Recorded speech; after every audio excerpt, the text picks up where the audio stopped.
alo. Nhưng mà nó do cái từ giờ nó có sành một chút nhẹ hơn. Alo. Vì vậy thì mình của mình từ kia một mình gọi nó cái trong không nhập cái này thì anh biết sao nhau.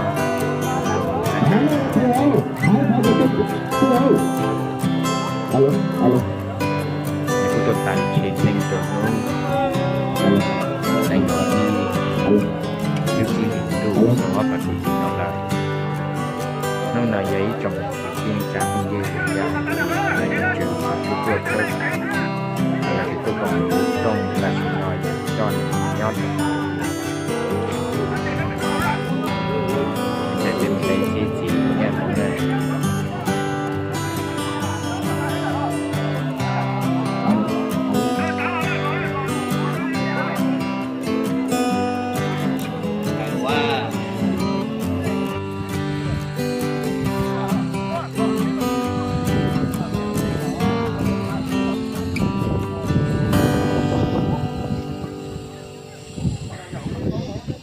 lễ chú diệu ông hội chúng nhia xin được bắt đầu.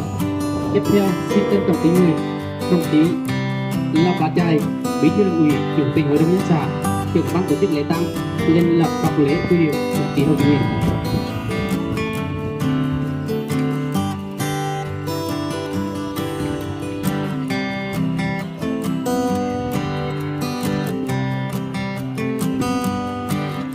Kính thưa hương hồn anh Hồ Chí Minh, kính thưa lãnh đạo đảng ủy, chính quyền và các ngành đoàn thể trong đồng cảnh,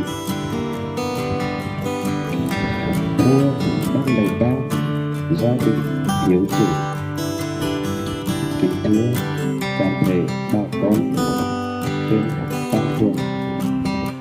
Hôm nay trong dù phút buồn đau mà không xót ngày, chúng ta còn không phải đâu để vĩnh viễn một người, đó là anh Hồ Tống Hiếu. Sinh ngày 31 tháng 5 năm 70, có một gia đình có truyền thống yêu nước tại xã Nam Cảnh, huyện Kỳ Sơn, tỉnh Nghệ An. Anh là người con ưu tú của bản, của xã nhà. Do lòng phu quân và tinh thần hăng hái, ý chí tự học vươn lên, anh Hồ Tống Hiếu đã được bầu giữ chức vụ bí thư đoàn xã Nam Cảnh vào tháng 4 năm 1993.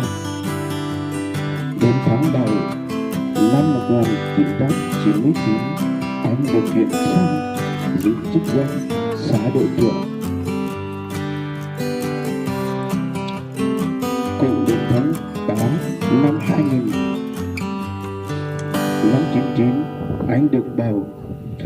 Tháng 7 năm 2004, anh được bầu giữ chức vụ phó bí thư đảng ủy, chủ tịch ủy ban nhân dân xã Nậm Cắn, nhiệm kỳ 2004-2009 và tái cử nhiệm kỳ 2009-2016.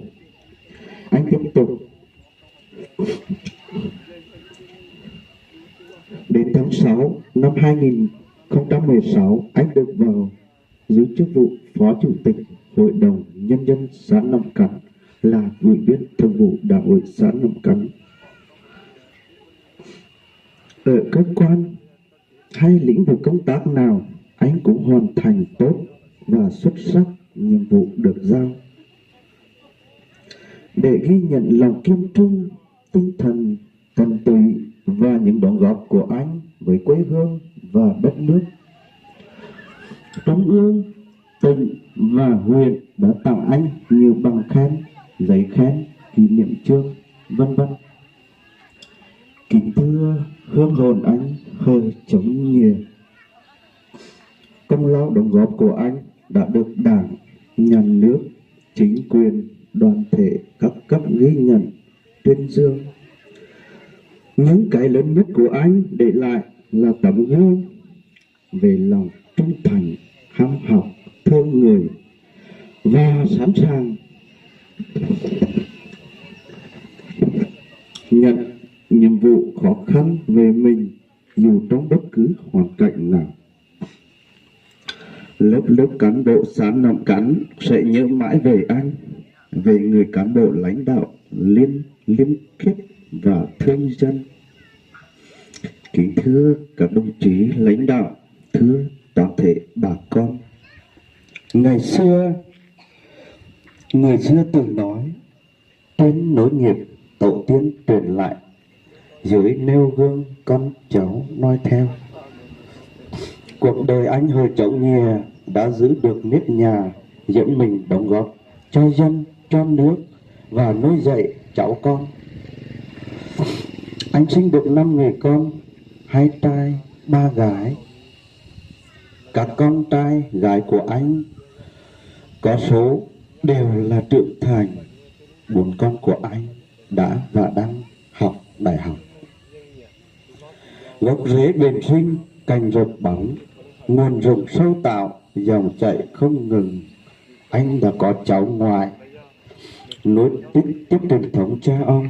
Các cháu đều là những con ngoan, trò giỏi. Bệnh trọng đã không cho ông được chứng kiến tiếp những đổi thay chắc sẽ còn to lớn hơn. Vào lúc 1:00 đêm mùng 7 tháng 4 năm Mậu Tuất, tức là ngày 22 tháng 5 năm 2018, trái tim anh ngừng đập sau một thời gian điều trị bệnh hiểm nghèo. Anh hưởng dương 49 tuổi. Kính thưa hương hồn anh hơi chống nghèo, trong giờ phút biệt ly, anh về ấm giới mãi xa xăm. Chúng tôi trên dương trần luôn tưởng nhớ, từ nay vắng anh trong chuyện trò thế sự. Còn đâu lời khuyên bạo lúc căm go, vẫn biết là quy luật sau lòng thắt khôn cầm. Dù hiểu không tránh khỏi mà vẫn đau trong dạ.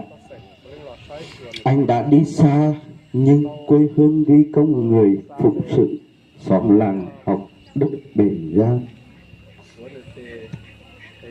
Các con anh đau một nỗi, nghĩa sớm hôm ấp lạnh quạt nồng. Tơ tóc những hiểm chưa báo trả, ân nuôi nấng áo dày cơm nặng. Biển trời khốn xiết mấy lông công lao, nay hiếu tự hãy còn lưu lị sợ. Mà phụ thân đã vội lãnh trần, người cùng công tác với anh buồn đau vì hậu sinh. Tiền nhân mẫu mực, chúng tôi bạn tiền tiêu cảm phục anh, sống tận tụy, mấy người yếu quý chết thủy chung. Con cháu tiếc thương sống tối màu quên niềm ái mộ. Tháng ngày khôn xiết nỗi bi ai, ôi thôi đã đến giờ vĩnh biệt. Cầu văn linh cõi tiên cạnh nhằn dư, yên thân sát đặt nơi tính thổ. Trốn ấm giới vong về án nghỉ, nơi dương trần luôn nhớ khói hương. Vĩnh biệt anh xin vong tin tưởng, gân soi rồi tâm sẽ rạng hơn. Cảm tạ bà con cô bác họ hơ xa gần, lối xóm cận lân, anh em đồng chí bạn bè liên xa và các cấp lãnh đạo đã đến phúng viếng chưa buồn và có lời yêu tha thiết. Trước lúc di quan, giờ truy điệu, đề nghị chúng ta 1 phút mặc niệm.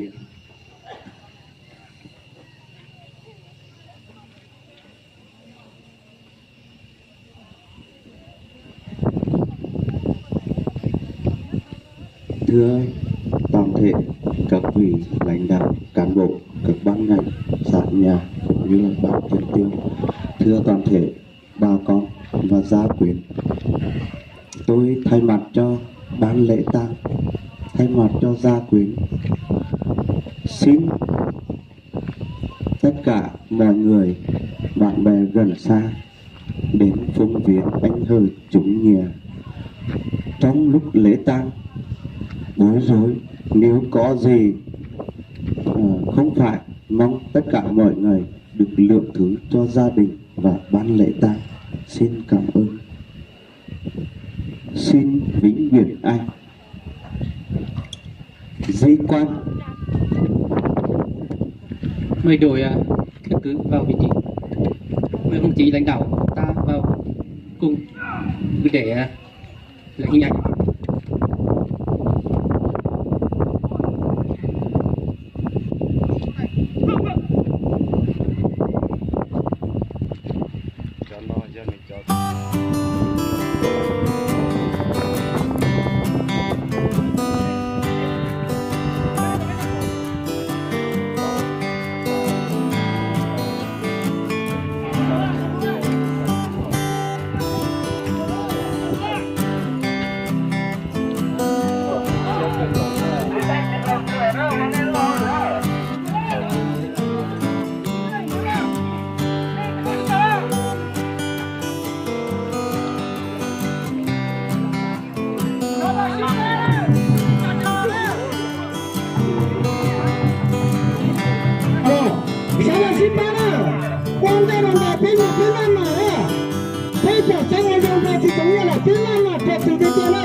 Tôi xin về quyết và cho biết gì giờ thì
nó mấy miếng nhìn vô kỳ để chọn kia thì để chúng mình có được chết khẩu này.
แต่ฉันลอ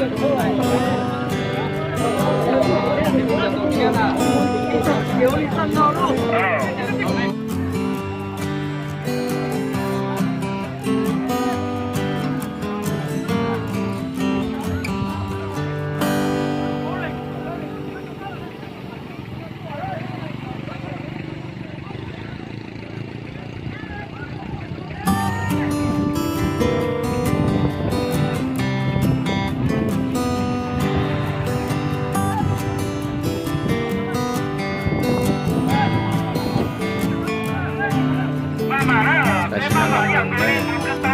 ที่เกียร์นะ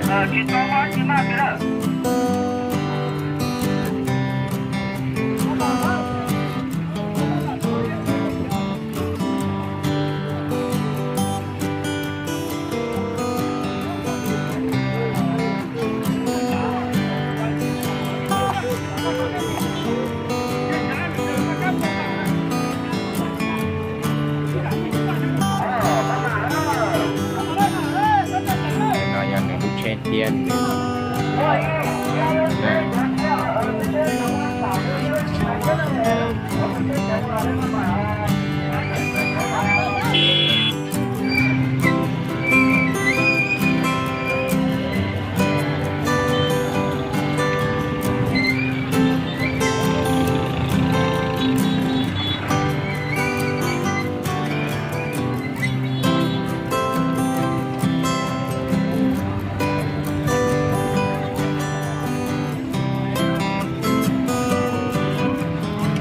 trong buổi nó nè đi buổi nó là chúng ta tả đi nè đã tới cho đi thế này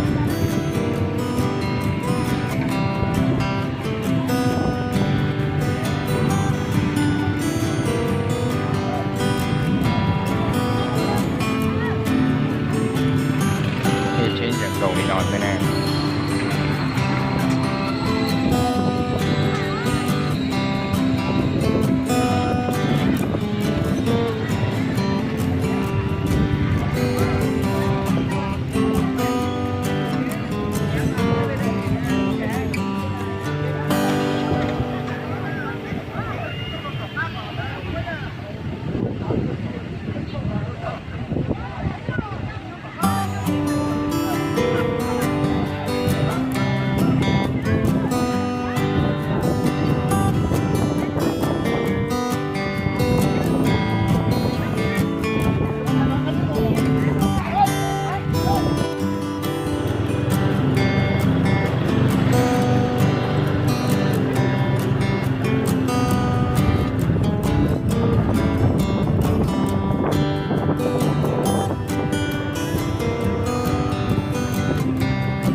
yang trong desa Tumbunan.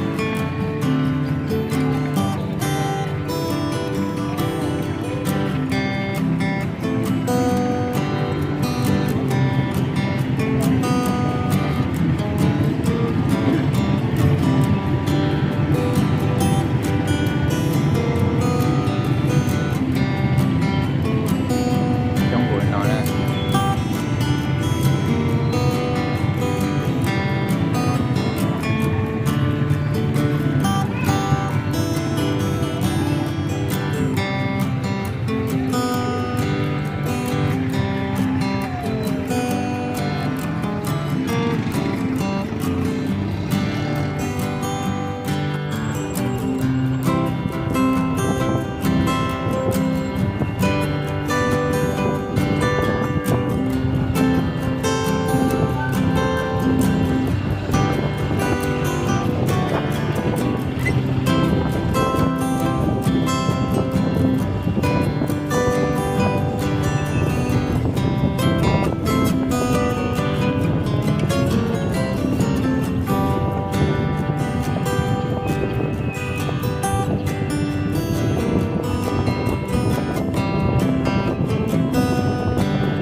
bên kia rồi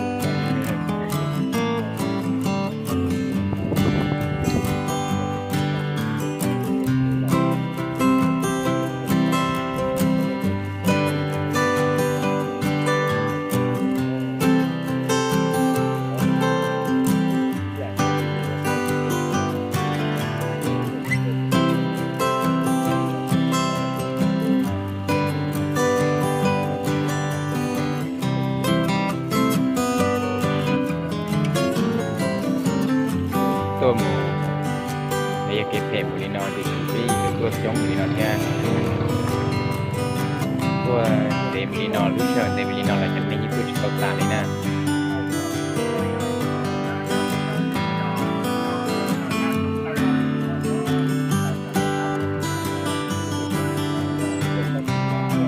chế như tôi chỉ có tàn đấy nè cho nên cái tôi sao nó là này giờ mình chụp cho để cái gì cho nên bắt được cái này chỉ có tàn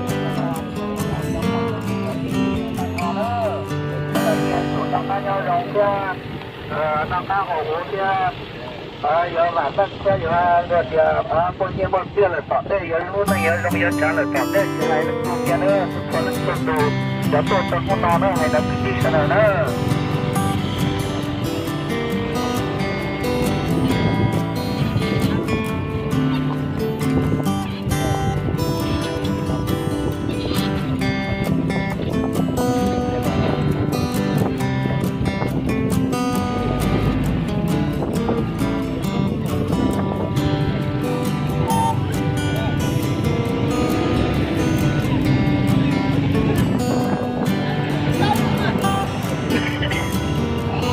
qua tất nhiên tôi có đàn là tôi gì chứ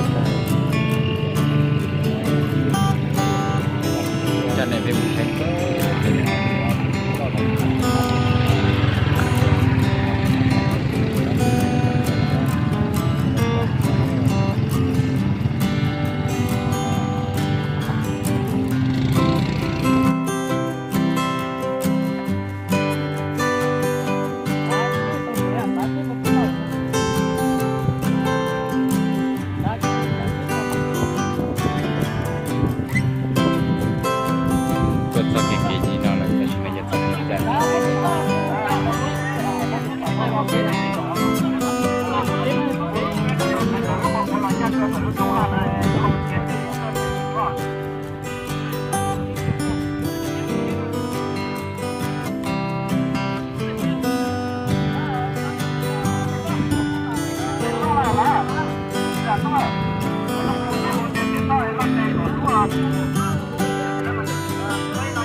Nhà tôi trên mà để nó chào trên cả của bắt đầu cho con ta là trên lửa ho 木新整洁车的整起来了妈妈，这个日路嘛，咱的这个绕那妈妈绕搞个考虑不嘛，你妈做的。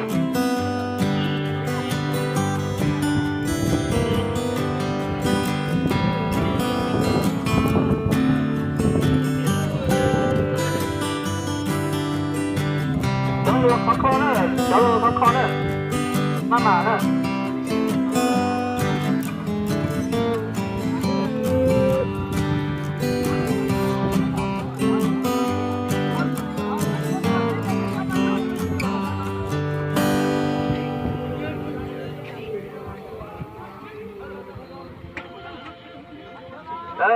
小娘咱是搞那泡澡呢，是融了要好多的，咱俩那一下。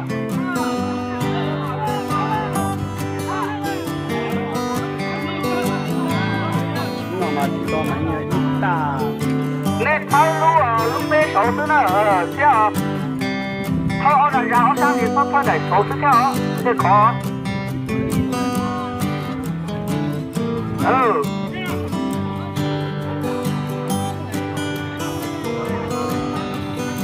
对，绕高架了，然后绕口考，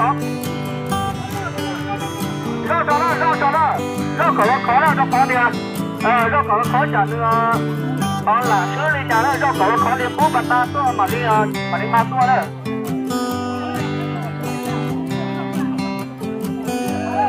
跑马了，我去跑马了。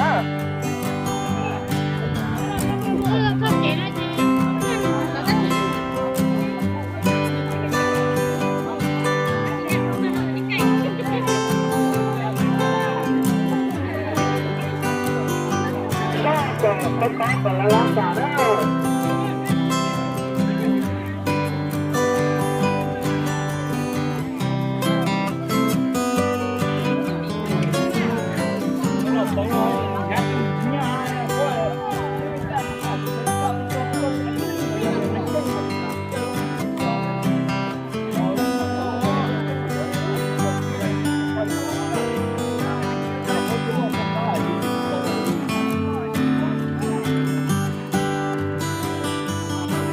我哋讲了也都是按照个黄色嘛，你妈个都黄里讲那个，对的，行吧，对的。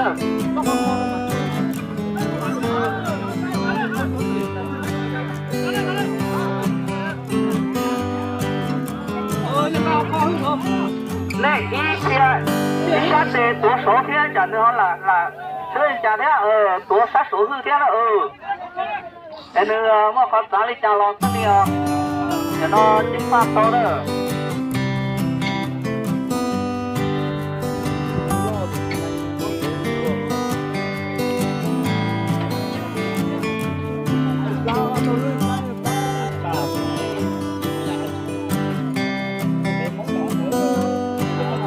妈妈呢？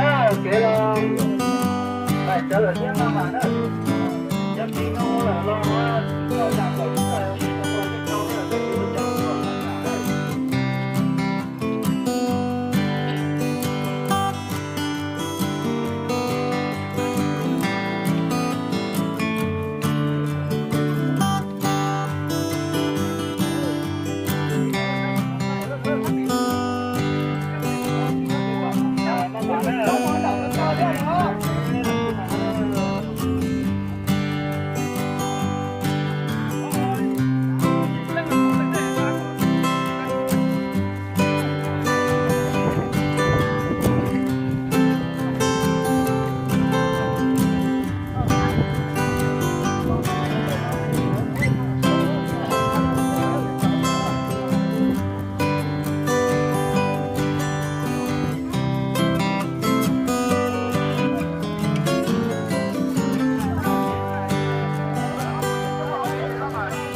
chuẩn bị no là rất chờ đi đây.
Anh chuột á, có mọi dạng gì á. Nhớ để cho mà cái giác có thôi á.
Mà chỗ nó chế luôn á.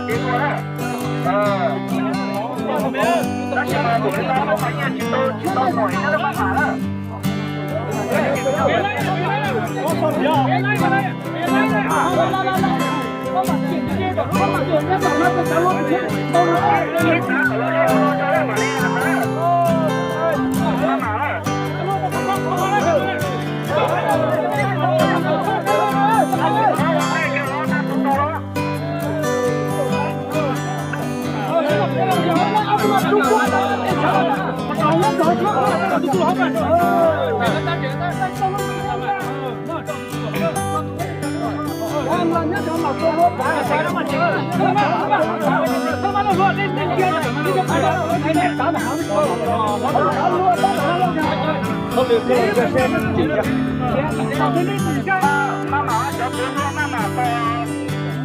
Là lửa chi nữa mà đi lo chọn nó nhà đi cái phát kho đi đấy, đó đi đó đó, cái nào không?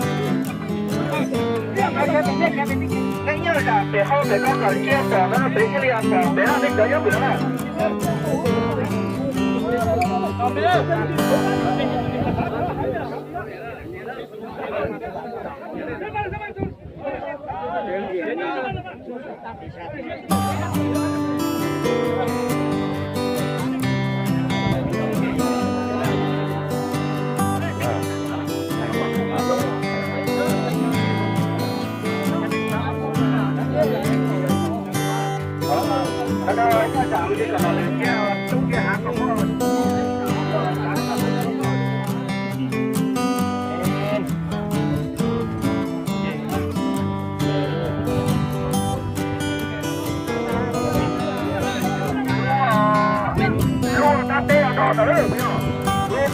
나를 좀 기다려. 야, 너 건우자. 건우자 야. 너는 거자. 자, đi nữa. Cha tụi ta đột gì đâu.